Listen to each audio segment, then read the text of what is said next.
This is my hometown, Scandia, Kansas. I've lived here all my life. It's a great little community. Hey guys. Hey. We all know each other here, and it's very close, tight-knit, very supportive and loving community. How was school today, Mollie? It was kind of crazy. Just a wonderful place to grow up. Mollie Carlson's dreams for the future were built on the foundation of loving support from family and friends in this rural community. Like most of Scandia's lifelong residents, chances are she would never have ventured far from the town where she grew up, had it not been for the circumstances surrounding her birth. When I found out I was pregnant with my second child, we really wanted to have a little girl. After I had Mollie, the doctor held her upside down for what seemed to me to be a very long time. And when he flipped her over so that I could see her, all I could see was a cavity in the middle of her non-existent face. I asked the doctor, I said, "What is wrong with my baby?" Mollie was born with a complete unilateral cleft lip and palate. Various forms of this birth defect can be seen in 1 in every 600 births in the United States. Along with the serious cosmetic issues, children can also experience hearing loss, problems eating, and difficulty in breathing and speaking. For a parent, the implications were frightening. I was really scared. I didn't know what it meant, but I was referred very quickly to a surgeon in Wichita.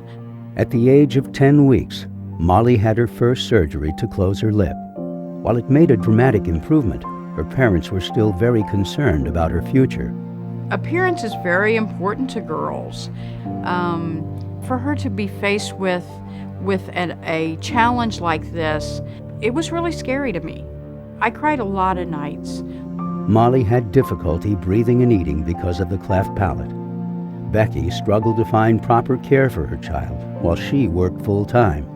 But when Mollie was 1 year old, Becky lost her job, and with it, her family's medical insurance. This was going to be an insurmountable amount of medical bills, and I didn't know how I was going to pay them.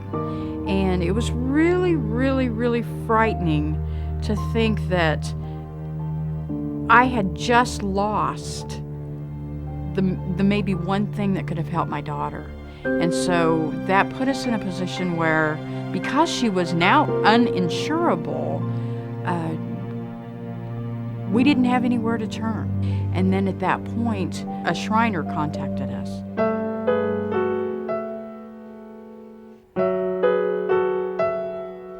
And Shriners was a godsend.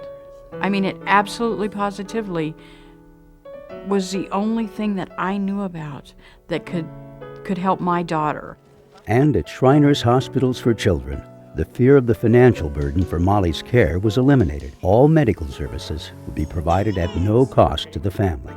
When we went to Shriners Hospitals for the very first time, it was such a change from the hospitals that we had been in prior, that the people were so much more caring, not only caring for the patient, but they were also very caring for the family. It was just absolutely an amazing experience.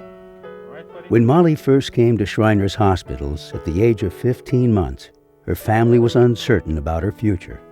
Today, Mollie is a confident, beautiful young woman, thanks to the comprehensive care she's received at Shriners Hospitals.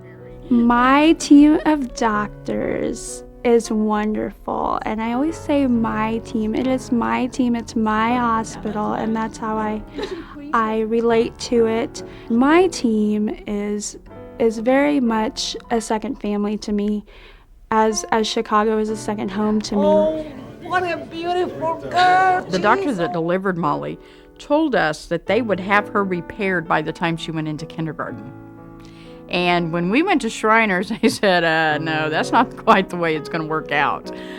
They told us that they would have her repaired by the time she was 21.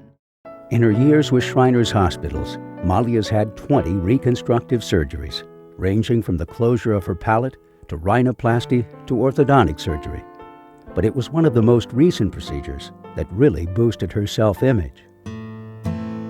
I had a jaw augmentation, complete jaw augmentation of both jaws. The jaw surgery mainly was to correct my smile and correct my bite. I had the surgery more for self-confidence. I knew I was going to have a straight smile, which is something that I've always dreamed of, I've never had.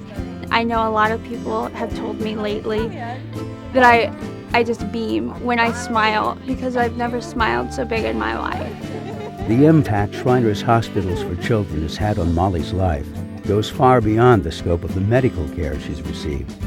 Shriners has given Mollie the gift to take on life with pride and confidence to make her dreams come true. Shriners has helped me develop to the person I am today, and now I can shine and be myself in front of anyone. I have Shriners to thank for that.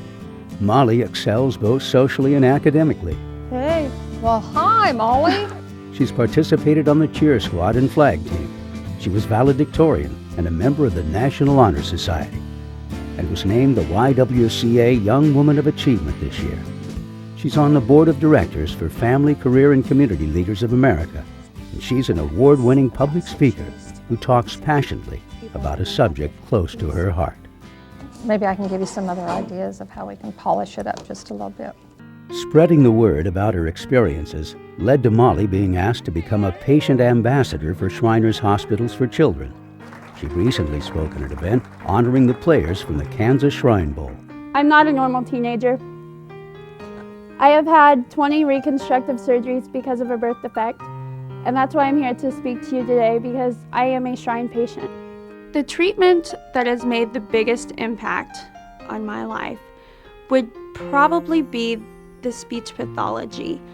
And not necessarily because I had a whole lot of speech problems, but because I see what they do, and that has inspired me to become a speech pathologist. I think she's going to have a great role in the future as a speech pathologist. She has chosen to pursue that as an occupation, and I think this has influenced her life that she will give back to others in a very positive way. So hopefully one day I will be a bilingual speech language pathologist and hopefully end up at a Shriners Hospital.